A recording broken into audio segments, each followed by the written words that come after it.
Hi, I'm Sarah Baird. I'm a staff research associate in the Fish Conservation Physiology lab.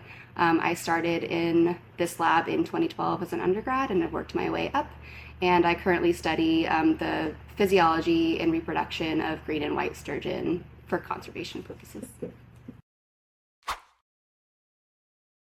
So I am in charge of the broodstock management and the yearly spawning of our green sturgeon broodstock. So we're the only people in the world that have this resource, and we work with the Yurok tribe of California. So all of the sturgeon research that we do is on captive bred sturgeon. So one of my primary goals is to manage the broodstock, grow them, and assess them for spawning, and do the yearly spawning in the spring, and then just help either conduct research myself or help other people in our lab conduct research on the young of the year.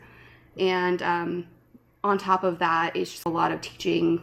We have a lot of undergrad opportunities, and so I help teach students and staff how to do research, how to keep fish alive, all the different life stages of fish alive, and how to manage and interpret data from the research that we do. So I think our lab does a really great job at that. Most of the research that we do is directly applicable to local conservation. So one of the things that I'm focused on right now, research-wise, is creating a sturgeon passage criteria. So California is extremely altered. There's a ton of dams and diversions and weirs. All these things are passage barriers for migration. And when it comes to passage criteria to make them fish safe, salmon and striped bass fish, those are the ones that all that passage criteria is based off of. But sturgeon use these corridors a lot, and all of the life stages of sturgeon use these corridors, and they just haven't been considered when it came to the design of the passage facility. So part of my job is to fill in those data gaps and figure out what infrastructure is protective and what conditions around that infrastructure are protective for the different life stages of sturgeon. So once we can figure that out, that data will be directly relatable to the future design of those passage structures.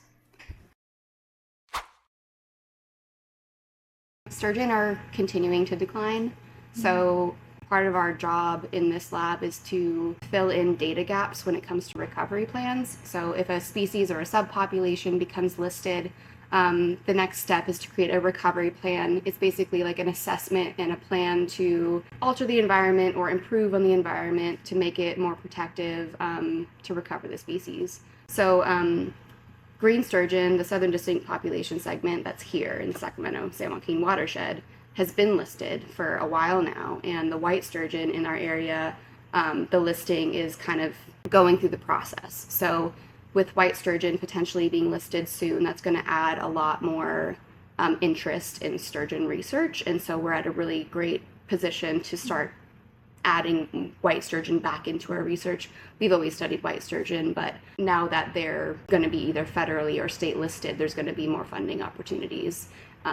So my thought is that I'll continue to do a lot of the swimming and passage research that we're doing, while also adding in a white sturgeon broodstock program. One of my interests in the future is going to be bringing in wild white sturgeon and studying the progeny of the wild fish instead of the hatchery-reared sturgeon.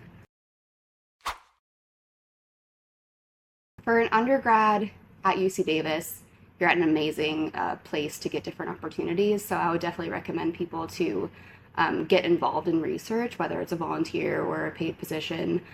Just getting your hands wet and seeing what you like and don't like is going to be key to figuring out what you want to do with your career. Also, there are a lot of clubs, fisheries related, so things like the American Fisheries Society are wonderful resources for young scientists because it kind of gets you into that network.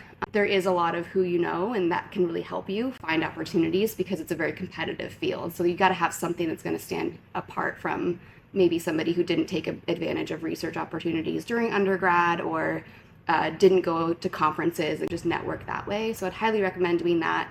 And then just keeping an open mind. When you enter a lab and do research, it can be not what you would expect. It's not just following fish around with a clipboard. So having an open mind and taking advantage of the opportunities that are at Davis are probably going to be the things I'd recommend most.